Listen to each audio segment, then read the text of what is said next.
Amanya nze Kimbowa Richard. Mukama Katonda nyambye.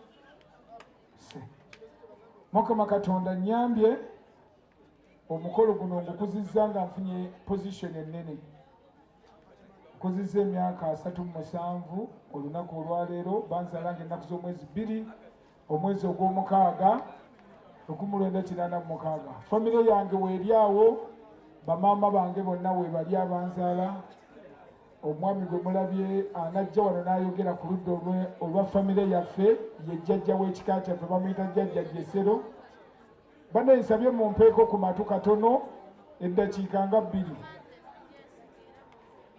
Mu bubaka bwange olunaku olwaleero nja kwebaza abantu 3. Nja kwebaza famire yange olw'okunzaala, ate ekyokulala nembeebaza okubeera nti no bambuulirira. Bwe ngamba nti no bambuulirira ndi muntu mukozi, ndi muntu omukkakkamu, ndi muntu alemerako bwe mba njagala ekintu.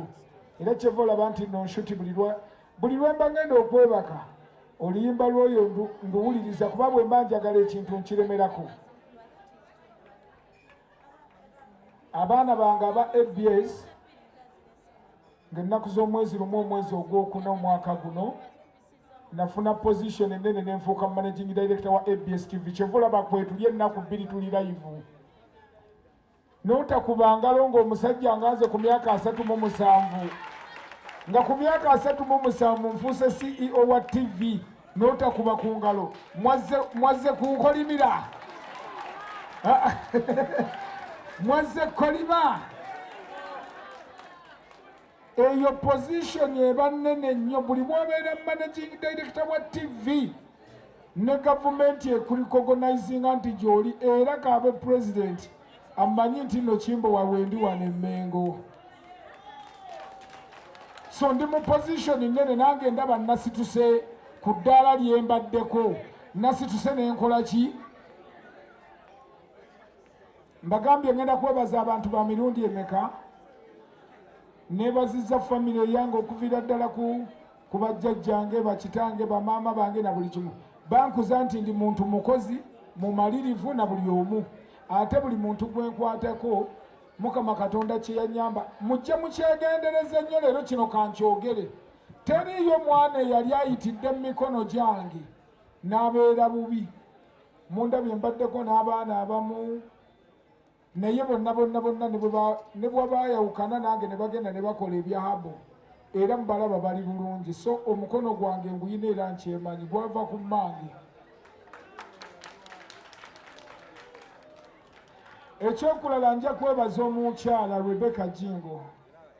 Bannange Rebecca Jjinjo ye yandeeta mu kibuga wano. Abamu batya okukyogera. Oli n'agamba ku bugagga bwe ndiko ngambe nti no Rebecca Jjinjo ye yandeeta. Naye mumpeeko ku matumba nnyonnyole nti bw'osanganga Rebecca Jjinjo gwe ng'oyagala Kimbowa ati si omwebazangako n'omugamba Jjinjo weebale nnyo. Nkyebaliza ku mpewo nti ensi n'ensi eri ku mukolo gwange. Rebecca Jjinjo si ye muntu Mukama Katonda olw'emirimu teyaddamu nnyo tukwasaganya era ntwala obudde nga simulabye. Ntwala obudde nga sikoze ntya.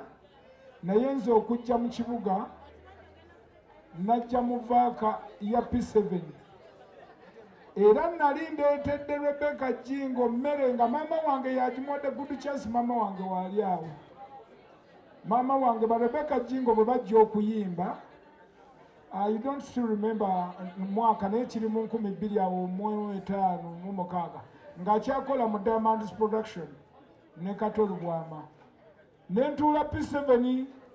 Bwe ntuula P7 nzija mu kibuga. Rebecca Jjinjo yasooka okugenda mu kitongole kye bayita Children of Living Hope International nansabirayo okukola nga secretary nga ndi mu vaaka ya P7 okuva ku olwo siddanga mabega. Era Rebecca Jjinjo bwe mumusanganga ye muntu gwenyiza okwebaza mu nsi. Rebecca Jjinjo oyo gwe mulaba simumanyi nnyo, sitera nnyo mulaba. Mirimu gyatwawula akola ku radio bw'omubuuza Rebecca n'akugamba ne Rebecca Jjinjo. My first time to appear here mu Kampala nali ndeetedde emmere Rebecca Jjinjo nga maama yagintisse kuba bwe bajja okuyimba baasula waffe. So ekyo ekyo kitono nnyo omuntu asobola okukyogera kuba Rebecca Jjingo mulaba bwe mukitegedde bannange mulabye nti abantu abamu basirika ne babeera eyo naye nga yayamba omuntu naye ng'akola ki so nze bwe mulabanga Rebecca Jjingo banne tukubireko Rebecca Jjingo obugalo wadde taliiwo kubanga ayina ekigambo kye yaŋŋamba kyesitajja bagamba naye yampa omusingi so ndi muvubuka mpezezza emyaka 37 olwaleero nkoze nja kwebaza mikwano gyange Dr. Kimbugwe Dennis wamu ne mukyala we kubanga bwe namusabye ne mugamba nti abantu bange nga bw'obalaba bakuŋŋaanye wano abamu baba balina birthday abamu naŋŋamba Mirandizi Paris nkibawadde ku bwereere bw'oba olina birthday jangu buzitosasula jangu okolere wano birthday yo stage weeri ebidongo yabiguze na buli kimu ajja kuwa bya bwereere so Dr. Kimbugwe yebale nnyo yebalire ddala kiriniki yange yeeyo offices zange kati awo we ziri abaana bange aba ABS mwebale kunnyaniriza ate mwebale kunjagala mwebale kuŋŋondera kubanga bonna ebitongole bitono nnyo n'oyingiramu nga director abaana abo ne bakugondera naye abaana bano babaddewo gye ndi bakkakkamu bakwataganya kanneebazeeko omwami gwe bayita Martin Kimbowa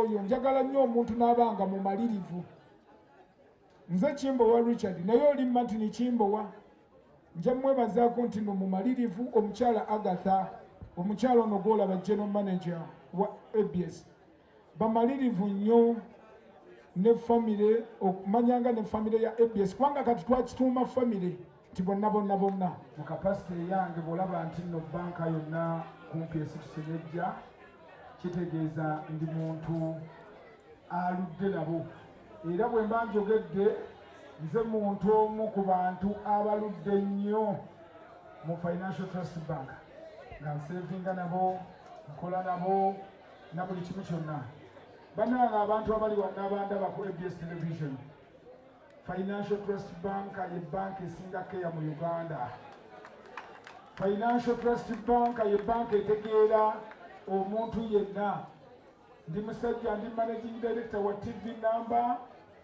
nina ebizimbe nina amasomero naye olaba nnyweredde ku banka n'ennamba nti maze nayo emyaka 13 mazima banka etutegeera nebaza abakulu okuviira ddala waggulu mukyala Nakawunde mwami ali Agwanikatwe natandika mu Financial Trust Bank emyaka 12 emabega mu mazima nasooka kwewolayo obukadde 2 era bampaako kabukinaana nasooka ku Kampala Road ekirungi byenjogera osobola okugenda mu records banka erina database system n'ogamba Kimbowa Richard era bonna ogenda bajja kuga nti yajja wano omwami bamuyita isikwe ye yasooka okunkolako nagamba atugenda kuwa bano naye nkoze ebintu byange nzimbye Financial Trust Bank buli bw'ozuukuka ne balaba nti okulaakulana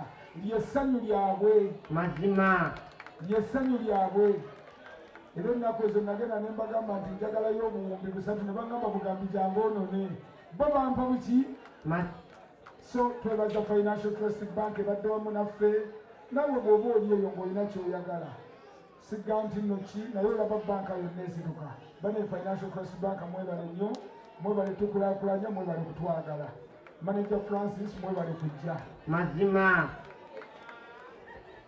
nja kusaba DJ akayimba kaliseta ka birthday aka ye paraso yes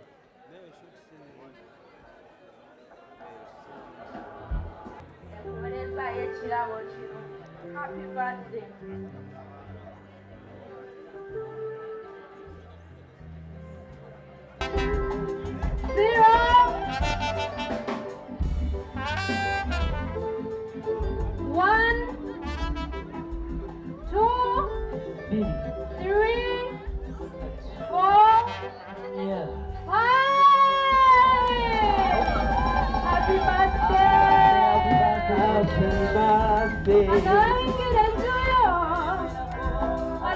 こんにゃもあれめらこでも向こうは money.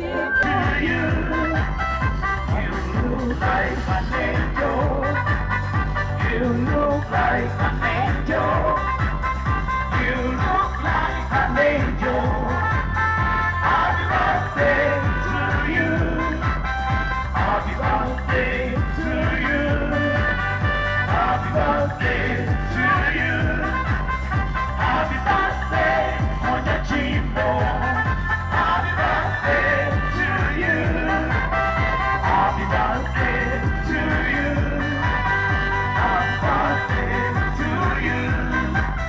Happy birthday, Kojja Kimbowa. Happy birthday to you. How old are you now? How old are you now? How old are Kojja Kimbowa? Happy birthday to you. Happy birthday to you. Happy birthday to you. Happy birthday, Kojja Kimbowa.